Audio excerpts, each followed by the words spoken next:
Hello friends, welcome to the channel Acquaint Skills. आज का हमारा टॉपिक है how to write a cover email. Dear friends, जैसा कि आप सब लोग जानते हैं कि जब हमें किसी नई जॉब की रिक्वायरमेंट होती है तो हम अपना रिज्यूमे जो है वो अपने प्रोस्पेक्टिव एम्प्लॉयर या फिर एचआर को ईमेल करते हैं। लेकिन क्या आपने कभी सोचा है कि कई बार एक अच्छा रिज्यूमे बनाने के बाद भी आप लोगों को एक अच्छी इंटरव्यू कॉल नहीं आ पाती है। उसका सबसे बड़ा रीज़न हो सकता है कि आपने जो कवर लेटर यानी कि कवर ईमेल उस रिज्यूमे के साथ भेजा है वो शायद एक्सेप्टेबल नहीं है। यहाँ पर इस पिक्चर में भी जैसे आपको दिख रहा है कि रिज्यूमे एंड कवर लेटर बिल्कुल they are very close to each other. So जब आप किसी एचआर को ईमेल लिखो तो कंसीडर करो कि वो एक कवर ईमेल है और आपको उसे प्रॉपरली लिखना होगा so that it can appeal to that particular prospective employer और the HR, और वो फिर अटैचमेंट में आपका रिज्यूमे जो है वो ओपन करके देख पाए। सबसे पहले एक बार बात कर लेते हैं कि कवर लेटर क्या होता है। A cover letter is a letter or an email you send to a prospective employer when applying for a job। Basically कई बार ये डाउट रहता है कि क्या कवर लेटर और रिज्यूमे सेम होते हैं। नहीं, दे आर डिस्टिंक्ट, ये दोनों अलग अलग होते हैं। और हमें जब अपना रिज्यूमे एज एन अटैचमेंट भेजना होता है तो जो ईमेल हम प्रोस्पेक्टिव एम्प्लॉयर को लिखते हैं वो हमारा कवर ईमेल होता है। Resume goes an attachment with such cover letter। In the age of email, physical letters are rarely written for job applications। Basically जो ईमेल आप लिखोगे और जिसके अटैचमेंट में आप रिज्यूमे अटैच करोगे that is known as cover email, और इसकी इम्पोर्टेंस बहुत ज़्यादा है।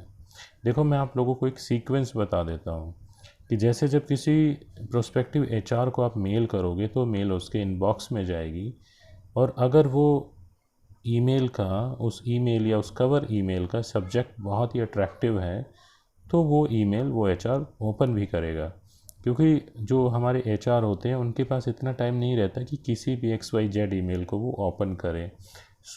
आपकी ईमेल ओपन होगी, इसके लिए सबसे पहले आपको ये करना होगा कि आपका सब्जेक्ट जो है वो शॉर्ट और क्रिस्प हो। अगर आपकी ईमेल ओपन हो गई, अब बाकी काम आपका कवर लेटर करेगा। What are the difference between a resume and a cover letter? Whereas a resume is mostly a statement of facts about your achievements, experiences, and skills, a cover letter explicitly mentions why you are a good fit for the job you are applying to। Resume basically is statement जो ये बताती है कि आपकी क्या achievements हैं, experiences और skills हैं, और वो एक डिफरेंट फॉर्मेट में आप उसे बनाते हो।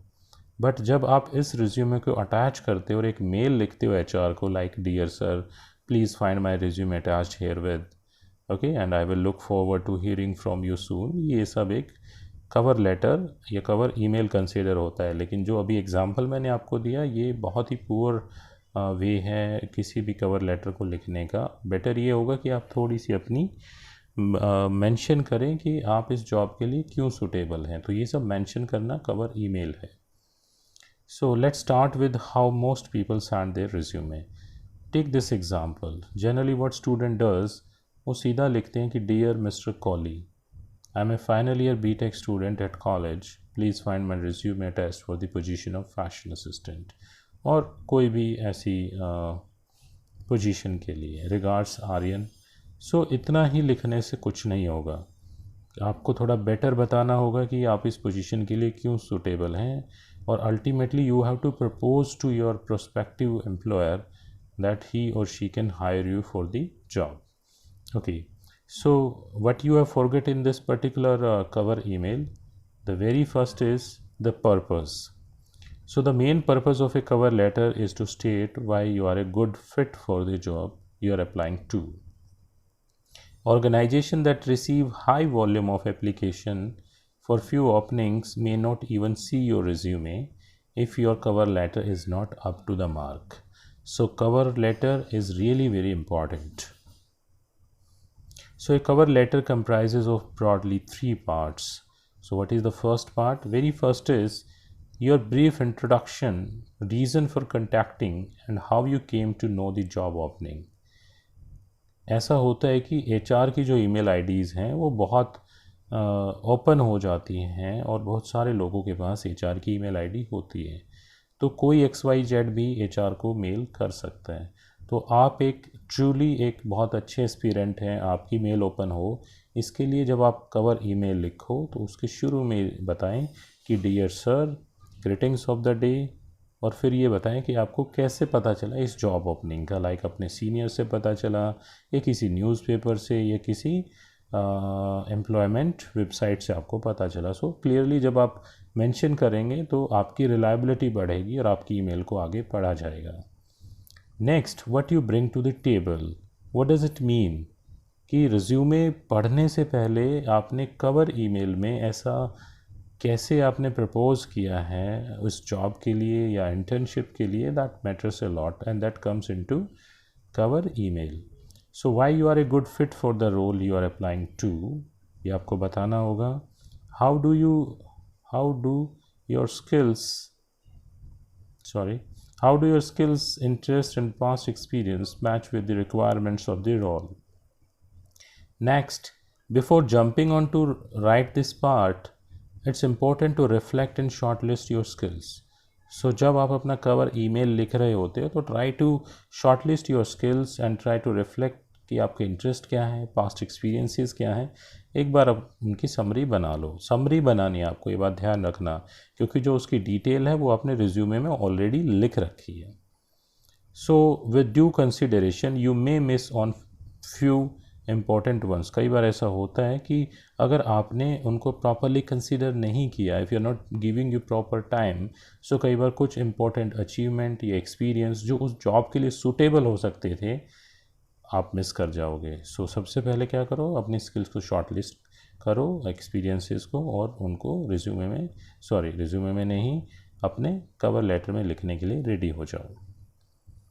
फॉर एग्ज़ाम्पल, अगर आप कोई ऐसी जॉब कर रहे हैं जो कस्टमर को फेस करने वाली जॉब है, like customer is a core part of the job you are applying to, तो आपको क्या करना पड़ेगा, अपना कोई ऐसा एक्सपीरियंस आप मेंशन करो जो वर्थ हो कि वो आपकी कम्युनिकेशन स्किल्स को दिखाए, यानी कि how you are very good fit to that particular position वो रिफ्लेक्ट करे। Okay, don't just say I possess strong communication skill. Instead, narrate the experience where you showed strong communication skills. It's better to say I worked with 4 other students to organize the cultural fest in the college. Okay, so main बात वही है कि आपको अपनी soft skills को ज़्यादा से ज़्यादा दिखाना है, सिर्फ बताना नहीं है। You have to prove it in some way or the other.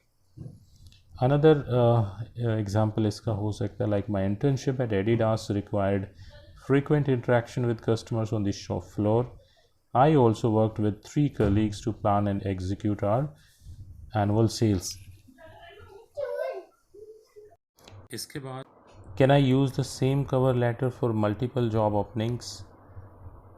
कई बार ये देखा गया है कि हमने एक कवर ईमेल बनाई है और हम हर बार उसी कवर ईमेल का टेक्स्ट कॉपी करते हैं और दूसरे एम्प्लॉयर को भी वही भेज देते हैं। सो ऐसा नहीं होना चाहिए। जैसे हर बार आपको अपना रिज्यूमे अपडेट करना चाहिए हर 3 या 4 महीने में, वैसे ही आपको अपनी कवर ईमेल को भी चेंज करते रहना चाहिए। If you use the same cover letter or email for a position that requires somewhat different skills, you need to change at least some part of it to include relevant skills. Last, you have to thank the recipient, okay, and your cover email should not be last more than 200 words, and it should be in a limit of words like 150 to 200. And it goes without saying that you should proofread if at least once to make sure it does not carry any spelling, grammar or punctuation mistake. क्योंकि आपके resume से पहले आपकी cover email आपका prospective employer या HR पढ़ेगा, तो better ये है कि आप उसको प्रूफ रीड कर लें कि उसमें किसी तरह का कोई स्पेलिंग या ग्रामर एरर ना हो। So do you need a cover letter? Suppose you are a student who is pursuing a degree from any college. So अगर आपको वहाँ से कैंपस प्लेसमेंट मिल रही है, so I believe that you are not suppose to write a cover email. But अगर आप already graduate हो चुके हैं और आप अपनी नई जॉब ढूंढ रहे हैं, then definitely you need to have a cover letter. ठीक है, so there are lots of samples available on the internet, you can go and visit these samples and आप उनमें से कुछ सैम्पल्स को सिलेक्ट करें और जो बातें मैंने यहाँ पर बताई हैं वो प्लीज़ आप उसमें इनकलकेट करें। अगर आपने ये चैनल सब्सक्राइब नहीं किया तो प्लीज़ इसे सब्सक्राइब कर लीजिए एंड इसे शेयर कीजिए अपने फ्रेंड सर्कल में। So thank you so much friends for watching this video. Thanks a lot.